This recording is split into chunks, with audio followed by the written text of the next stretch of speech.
everybody. It's another warm but cool night in Mississippi. It's about 9 o'clock at night and it's finally cool enough to work in the shop for the evening. Very pleasant night actually, but this is going to be part 2 of our floorboard install in a 67 Mustang. On the last one I started cutting out cancer in the floorboard, floor pans, and showed you how a lot of the cancer occurred as a result of the cowl leaking, and later on we're going to do a video on the cowl part, but this one is going to be focused on torque boxes. Now, the old Mustang in 1967, Ford decided, I guess in their infinite wisdom, to install a torque box on the driver's side but not put one on the passenger side. I guess that was in an effort to save money. But as I'm going to turn the camera and show you just a little bit about the frame rail of a Mustang, you're going to understand why it's necessary that I put in a torque box on the passenger side as well, especially with the motor that I'm planning on putting in this thing, because it's gonna kind of torque around inside that engine bay in there, and we need this car to be solid when it goes down the road. So let me flip the camera and show you a little bit about the frame rail on an old classic Mustang, and show you some of the cancer that I've continued to cut out. And when I started cutting, I had to cut a lot because I didn't want to do this thing halfway. It's going to be right when it's done. Even though it still looks like a hot mess, it's going to be fine. It's going to fix up. Feller's going to make sure it's right when it goes down the road, because Mama's going to be sitting in this seat here on the passenger side, or heck, she might even be driving. And we're going to keep Mama safe. Do you know what I'm saying? So let me flip the camera around and show you a little bit more about the frame rail on a classic Mustang. All right, so I'm basically sitting in the passenger seat. This is if I were sitting in the, well, actually I'm sitting in where the back seat would be. The actual passenger seat would be right here. As you can see, I've got the floor pan cut out all the way back, and it's going to get replaced. But first, take a gander at this frame rail. As you can see, there is no frame under this classic Mustang. It's a unibody car. So everything, the frame rail that holds the front suspension and everything in, is connected basically to the floor pan here. The floor pan is really all that's causing rigidity for this frame rail right here, as well as the firewall up here and the fender skirt. So all of that kind of ties in, and you can see how dangerous this car would be with a rusty old floor pan, because that's the integrity of the car. Now, as I said, in 1967, there was a torque box in that corner over there, but they did not install one right here in 1967. So my next step, while all of this is out, is to install the torque box, and I'll explain more about what the torque box does, and you can visibly see how it's going to brace this frame rail to the outside, basically the outside structure of the car. Because right now, this thing, if that hot motor that's sitting right there got to torquing a good bit, you can see how much pressure it's going to put on all of this frame rail right here, and that's not good. So basically what a torque box is, it gives rigidity to this frame rail, so that when, you know, suspension flexes and motor is twisting and we're on the drag strip with this thing, this car is not going to just break apart. So let me cut the camera. I'm going to install the torque box in this section right here and come back and show you what it looks like. Here's a view from the outside of the car looking back toward the inside, and of course that's the floor pan right there. But all of this right here is about to be stiffened up by this torque box, and I just wanted to show you a picture of it before I installed it. Now, if you're looking at old 67 Mustang and you're wondering whether it has a torque box or not, you can basically just put your head right up under the car, and if it's got a flat surface under there and all of this is filled in, that means it has a torque box. But if it's open just like that all the way back, then this car 67 does not have a torque box. It's my understanding that the late 67s had them, and 68s and on up have torque boxes in them. So Ford got wise, and probably a few cars came apart when those big old V8 motors start going in them, and they started putting them in. All right. So here's an outside shot of the torque box going in.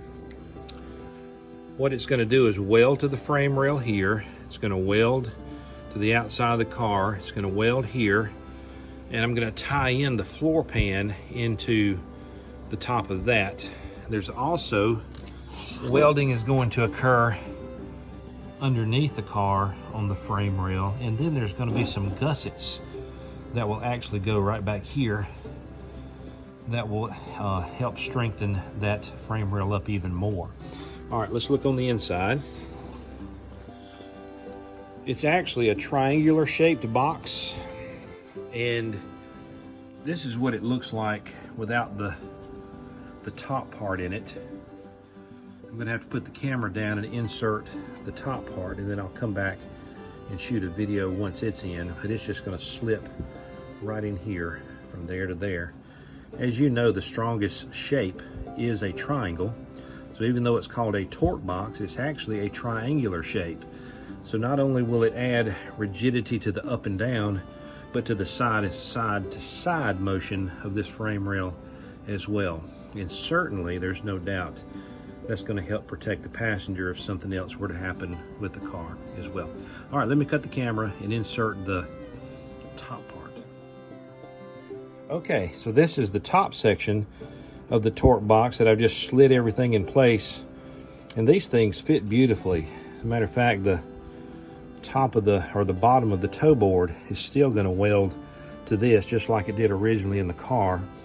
And then I'll also be able to stiffen that toe board up by welding to this torque box right here as well. And of course there'll be welding here, welding along this seam, welding along here, welding on the frame rail out there in the top part of the torque box. So you can tell how much more rigid that frame rail right there is going to be with the addition of this torque box. So I feel so much better driving this car knowing that that is in there.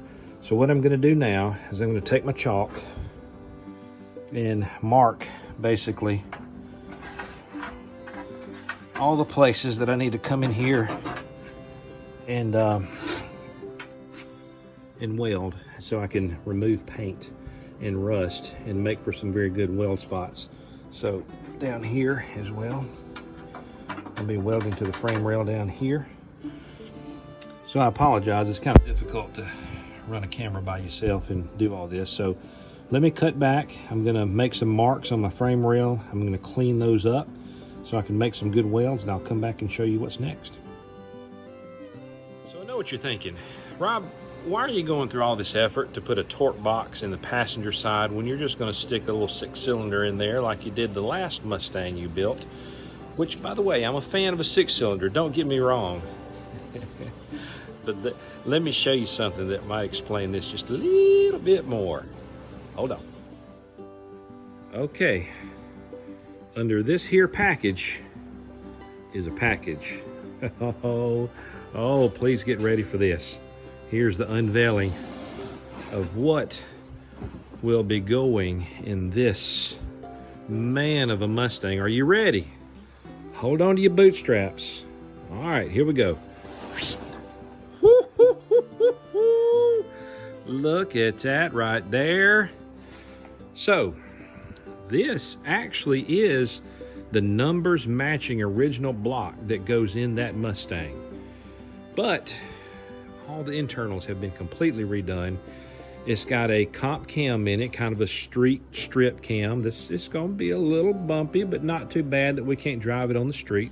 Look at those beautiful headers that she's got on her. A Holley Street Avenger carburetor that's never had fuel in it. And look, she is chrome to the hilt. It already has electronic ignition. It's got roller rockers and a nice high flowing intake. So it's not going to be exactly like the 289 that came in the car. Even though it is the 289, she's going to be juiced up just a little bit. And that's the reason that we've got to have those torque boxes in there, because you can imagine this V8 is going to be twisting inside that engine bay. especially when you put your foot on the skinny pedal and let her rip, Tater Chip. So I just thought you needed to see the reason behind that torque box that needs to go in this thing. We also have the original C4 transmission, and it's been completely gone through, and I understand it's got a shift kit in it. So what happened is, gentleman, I guess, started the car, and of course health, and ended up passing away, and did not have the ability to finish the car. But 13 years ago, he had that motor built and that transmission built, ready to start on the shell of the car, and just never was able to get to it. So this stayed stored in a watertight shed for 13 years, and I've already taken the oil pan off and the valve covers to check it out and kind of re-oil everything and make sure nothing is frozen, and it looks like it was machined yesterday. So this is going to be a beautiful engine that's going to go in this car and ultimately finish the project that someone started 13 years ago.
So this is just a side note and free information, completely free. You don't have to pay for this right here.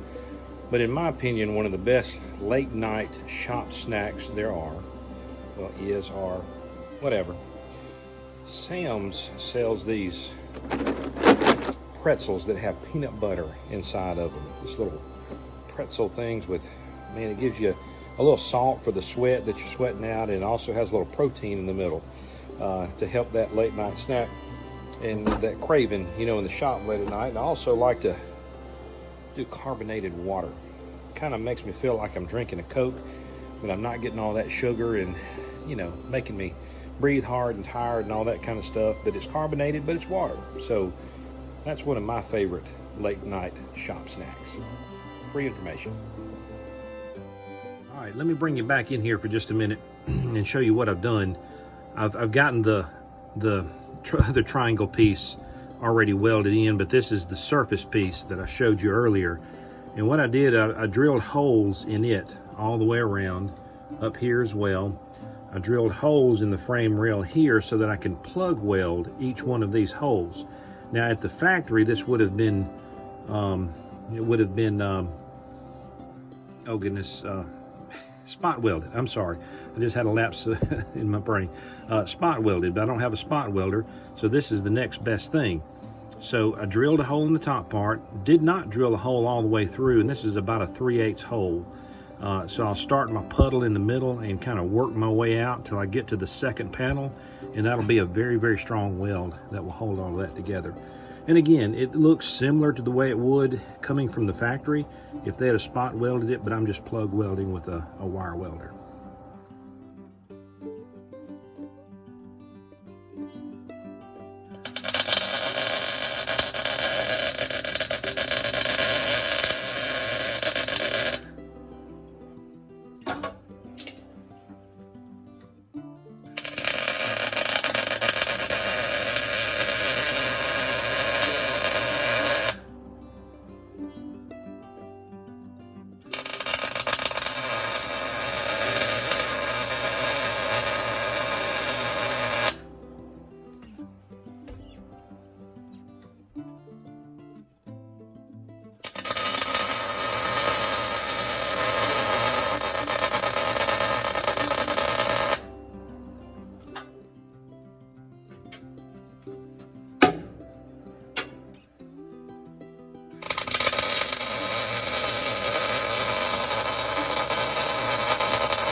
Okay, so here's a little shot of the somewhat finished product.